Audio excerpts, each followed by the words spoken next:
আমাদের নেক্সট যে কোয়েশ্চেনটা আছে সেটা হচ্ছে find the prime numbers from 1 to n। ঠিক আছে, ফ্রম 1 to n। তো তুমি জানো একটা অ্যাপ্রোচ আমাদের কি আছে, যে একটা লুপ চালাও যেটা 1 থেকে n অবধি দৌড়বে এবং প্রত্যেকটা আইটারেশনে ও n mod i equal to 0 করতে করতে করতে করতে যাবে। এইভাবে আমরা পাবো, কিন্তু এটাতে তোমার টাইম কমপ্লেক্সিটি হয়ে যাবে বিগ O অফ n। আমি এটাকে নিয়ে আসবো big O of root n এ। তাহলে আমি কি করবো, ফর এক্সাম্পল দেখো, আমি আগে এক্সাম্পলটা দেখাচ্ছি। 1 2 3 4 5 6 7 8 9।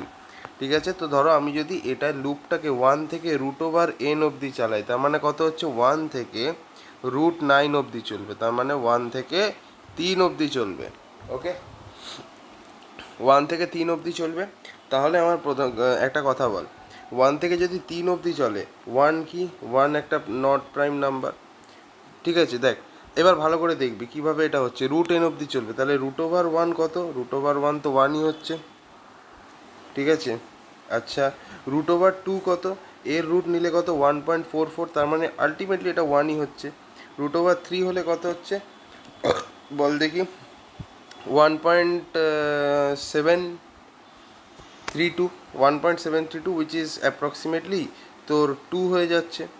সিমিলারলি 4কে যদি আমি রুট করি সেটাও তোর 2 অবধি যাচ্ছে। 5কে যদি রুট করি সেটাও কত হচ্ছে, অ্যাপ্রক্সিমেটলি 2 হচ্ছে। 6কে যদি রুট করি সেটাও তোর অ্যাপ্রক্সিমেটলি 2ই আসছে। তো 7-এর স্কোয়ার রুটও তোমার ওই 2 এর আশেপাশে হচ্ছে, 8-এর স্কোয়ার রুটও তোমার 2 এর আশেপাশে হচ্ছে, 9-এর স্কোয়ার রুটও তোমার 3 হচ্ছে। তো দেখো আমি কিন্তু 1 থেকে 3 অবধি চালালেই কিন্তু সবকটা পেয়ে যাব। সেই জন্য এখানে আমাদের কি হচ্ছে, আমাকে তোমার স্কোয়ার রুট অফ n অবধি গেলেই কিন্তু আমাদের হচ্ছে। এটা 9 কেন, এটা তুমি যদি 16ও দেখতে তাহলে তোমার স্কোয়ার রুট অফ 16 কত, 4 হতো, তাহলে তোমাকে 4 অবধি চালাতে হতো।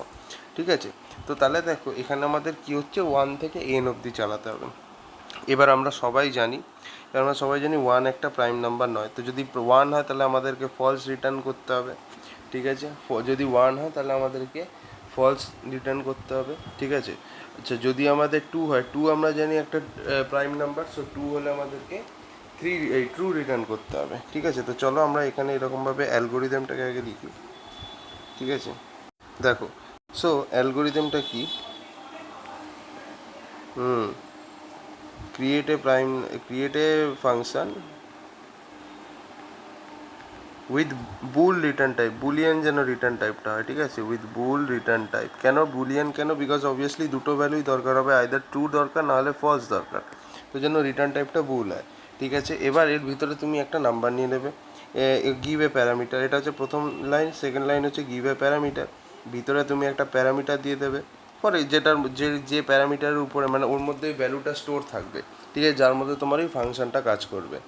ঠিক আছে, ঠিক আছে, যদি এন এর ভ্যালু 1 হয় দেন রিটার্ন করবে তুমি কি, ফলস। 1 কখনোই প্রাইম নাম্বার হয় না। ঠিক আছে, ঠিক আছে, আচ্ছা যদি এন ট্রু হয় তাহলে তুমি কি রিটার্ন করবে, যদি এন ট্রু হয় দেন রিটার্ন ট্রু। অবভিয়াসলি বুল আইদার ফলস নাহলে ট্রু রিটার্ন করবে, তাহলে এখানে তুমি ট্রু রিটার্ন করবে।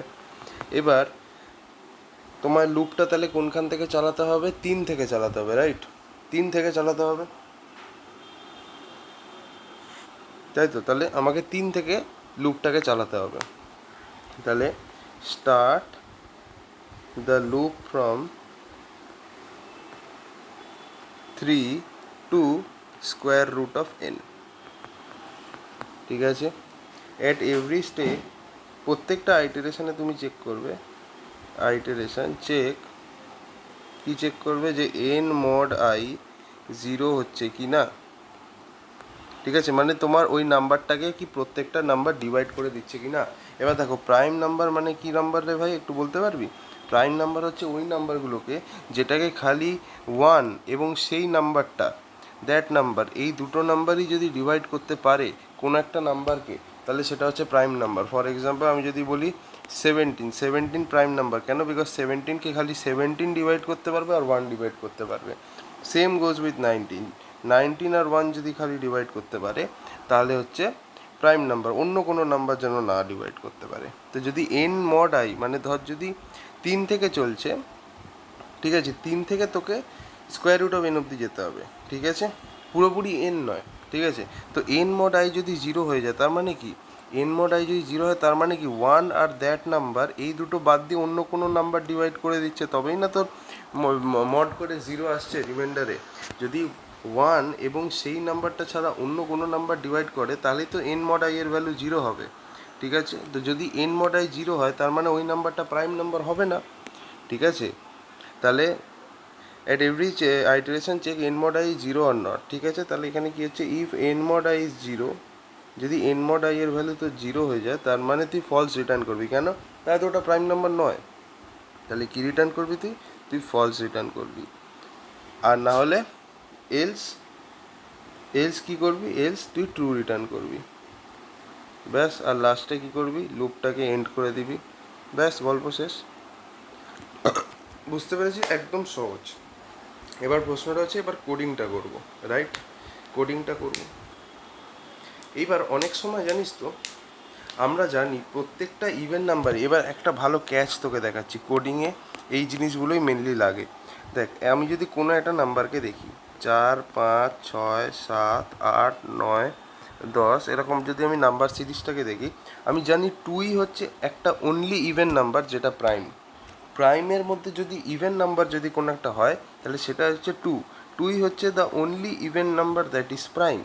এছাড়া বাকি কোনো ইভেন নাম্বার প্রাইম নয়, বিকজ প্রাইম নাম্বার যদি হয় তাহলে সেটা টু দিয়ে ডিভিজিবল হবে। তাহলে টু একমাত্র একটা প্রাইম নাম্বার যেটা কি শুধু টু যে কোনো ইভেন নাম্বারকে টু ডিভাইড করে দিতে পারবে, রাইট? যে কোনো ইভেন নাম্বারকে টু ডিভাইড করে দিতে পারবে, বাট যে কোনো অড নাম্বারকে কি থ্রি ডিভাইড করতে পারবে না। সো ওই জন্য আমি এখানে তো এইটা বুঝে যাচ্ছি যে প্রত্যেকটা even number except two prime হবে না, তাই তো? তো তাহলে আমার চার চেক করার কোনো দরকার নেই, আমি 3 থেকে তো শুরু করব, তো আমার 4 চেক করার দরকার নেই, 5 চেক করার দরকার নেই, 6 চেক করার দরকার নেই, 8 চেক করার দরকার নেই, 10 চেক করার দরকার নেই, 12 চেক করার দরকার নেই। তো এইগুলো বেকার আমার চেক করব কেন? এগুলোতে আমার সময় যাবে, তাই না?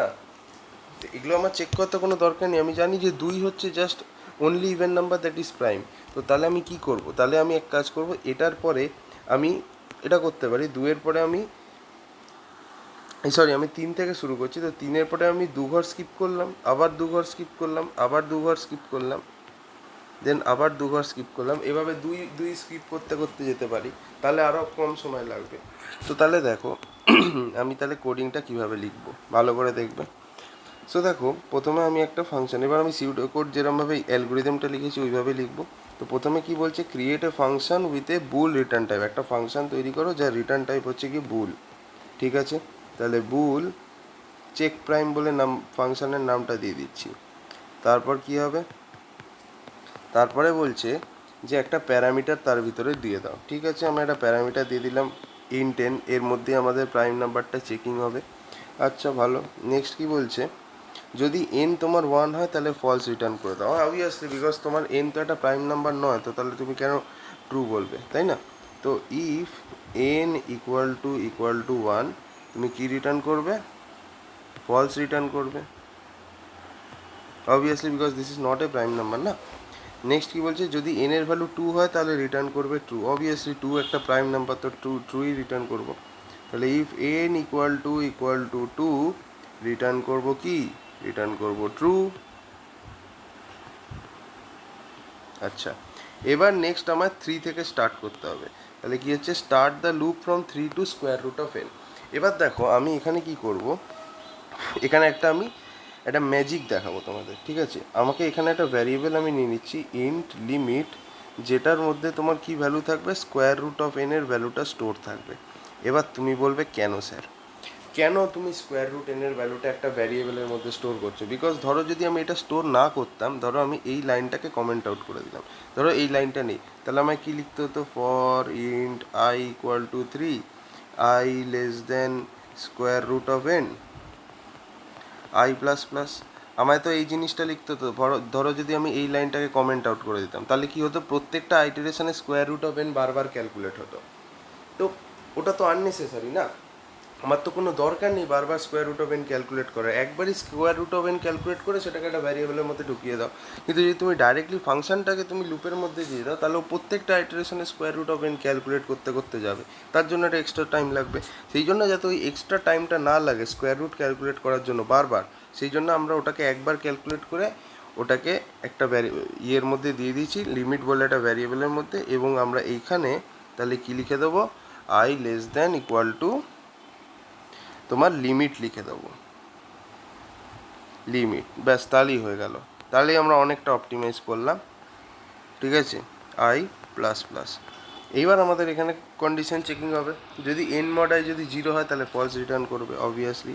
তাহলে ইফ এন মড আই এর ভ্যালু যদি তোমার 0 হয়, তার মানে কি অন্য কোনো নাম্বার দিয়ে ডিভাইড হয়ে যাচ্ছে, প্রাইম নাম্বার কি শুধু সেই নাম্বারটা আর 1 এই দুটো ছাড়া আর কেউ ডিভাইড করবে না। যদি অন্য নাম্বার ডিভাইড করে দেয়, তাহলে আমি কি রিটার্ন করব, আমি ফলস রিটার্ন করব। তাহলে এখানে আমি রিটার্ন ফলস লিখলাম, দিয়ে হলো, দিয়ে আমি লাস্টে কি লিখলাম, এবার ফাইনালি এলস কেসে যদি সেটা না হয়, এলসের মানে কি, এলস মানে কি N mod I is not equal to 0, তাই না রে বাবা, বল। আচ্ছা, তাহলে এবার আমি কি করব, এলসে আমি তাহলে কি রিটার্ন করব, অবভিয়াসলি এই কন্ডিশনটা যদি স্যাটিসফাই না হয়, N mod I is equal to 0, এই কন্ডিশনটা স্যাটিসফাই না হলে তবেই এলস পার্টে ঢুকবে। তাহলে এলস পার্টে আমি কি রিটার্ন করব, এলস পার্টে আমি ট্রু রিটার্ন করে দেবো, রাইট, ব্যাস হয়ে গেল। তাহলে ফর লুপ এখানে বন্ধ হলো, ফাংশনও এখানে বন্ধ হলো, দেখো এখানে তাই লেখা ছিল, if N mod I is equal to 0 then return false, ঠিক আছে। আর এলস কি বলছে, এলস রিটার্ন ট্রু, তো দেখো ওখানে এলসে আমরা ট্রু রিটার্ন করলাম, আর লাস্টে লুপটাকে এন্ড করতে হবে এবং ফাংশনটাকেও এন্ড করতে হবে।